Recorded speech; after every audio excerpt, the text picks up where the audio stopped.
Welcome to the Deep Dive. Today, we're looking into Cicuta virosa. You probably know it as water hemlock.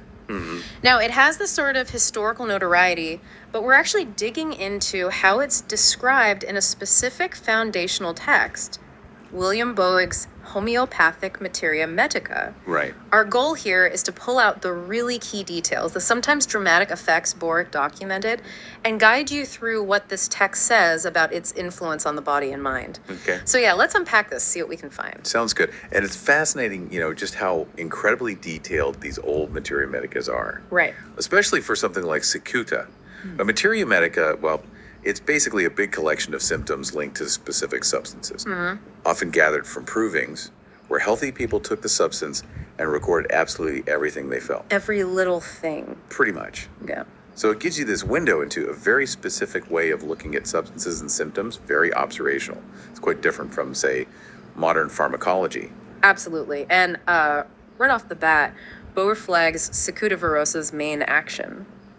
A really profound effect on the nervous system. The core. Leading to what he calls spasmodic affections.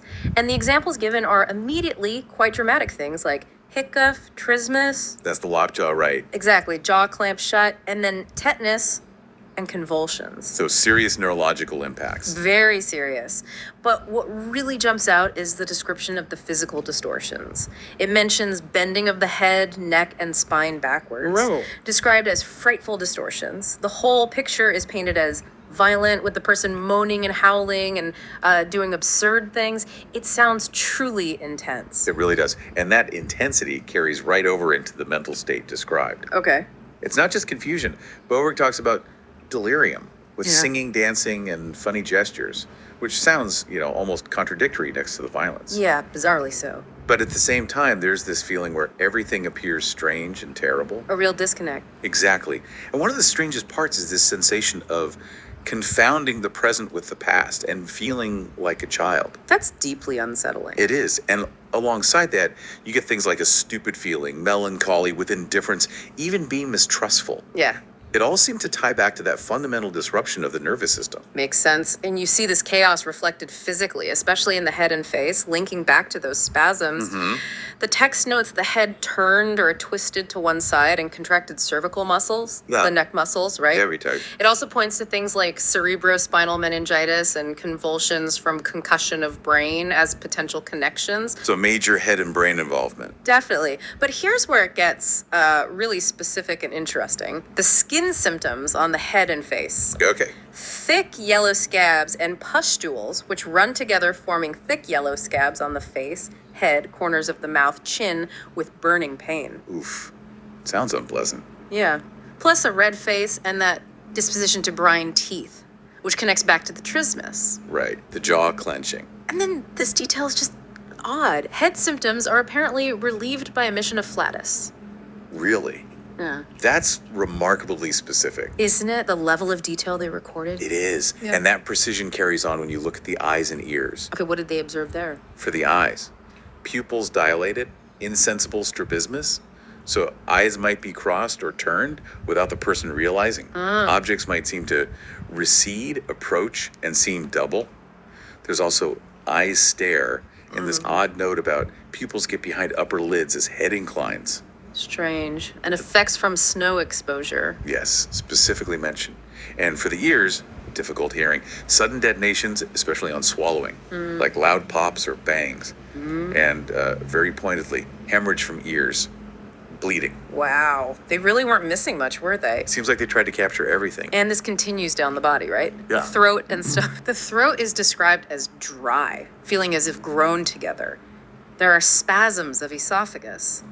The swallowing tube, meaning people cannot swallow. Okay, difficulty swallowing. Yeah, and it even notes effects from swallowing sharp piece of bone as a related indicator. Interesting. For Then in the stomach, thirst, burning pressure, and that hiccup that was mentioned right at the start. yes, the hiccup comes back. But the stomach symptom that really makes you pause is the desire for unnatural things like coal. Coal. Yeah. It even compares it to similar cravings noted for alum and calc. That's just, well, weird. What does that tell us? Well, I think what it tells us, along with everything else, is just how system-wide and frankly bizarre the disruption is. Right. It points towards a really profound impact on basic drives and perceptions alongside the muscle control issues. You see that reflected everywhere. So it ties into the bigger picture. Exactly. You get spasms and cramps in muscles of nape of neck, that spasmodic drawing backward of head we talked about, and the back bent backward like an arch. The really dramatic posture. Yeah. And for the limbs, it's noted curved limbs cannot be straightened, nor straight ones bent, almost like they're locked. Locked in place. And even the abdomen isn't spared flatulence, distended and painful, colic with convulsions, the rectum too, diarrhea morning, irresistible desire to urinate, plus itching. It all reinforces this picture of widespread spasm and distortion. And the skin. You mentioned those scabs on the face, but were there other skin things? Yes, quite unique ones. It describes an eczema, but significantly, with no itching. No itching. That's unusual for eczema. It is. And the description says the exudation forms into a hard, lemon-colored crust. Lemon-colored specifically. Vivid. Very. And there's also this rather bold claim that suppressed eruption causes brain disease. Wow. Connecting skin directly to brain issues. It's a strong statement for sure. It also mentions elevated eruptions as large as peas and chronic impetigo. Okay, so a very distinct set of skin symptoms too. Definitely. And Boericke, like with other entries, includes modalities, which are basically what makes things worse. For Cicuta, it's listed as worse, from touch, drafts, concussion, tobacco smoke. Things that aggravate the nervous system, it sounds like. Plausibly, yeah. Then it lists antidotes, opium and iron, and comparisons to other substances. Like what? Well, Cicuta maculata, another type of water hemlock, is mentioned for similar effects. Unconsciousness, convulsions, sweat, use in epilepsy. Also things like hydrocyanic acid, coconium, menanthes, strychnia, belladonna, substances known for neurological effects. Right, makes sense. And the dose? It mentions the range used in homeopathy, 6 to 200th attenuation, so very diluted preparations. Got it. Wow. So looking back at this deep dive, it's been intense. It really is a striking picture. Those extreme physical contortions, the spine bending backwards, that's hard to forget. Definitely. And the truly weird stuff, like the craving for coal, or that specific hard lemon-colored crust on the skin, plus the mental state, the delirium mixed with terror, the confusion of time. Feeling like a child again. Yeah. The level of detail in Boericke's observations is just kind of staggering. It feels like they noted absolutely everything they saw. And that's really a key takeaway, isn't it? If you sort of zoom out, this whole process highlights a fascinating period of incredibly meticulous observation in medicine. Reading these detailed accounts isn't just about learning the supposed facts about Cicuta. It's about understanding how people historically tried to make sense of symptoms, how they categorize them. It shows this rigorous, almost exhaustive effort to document every tiny perceived effect. Absolutely.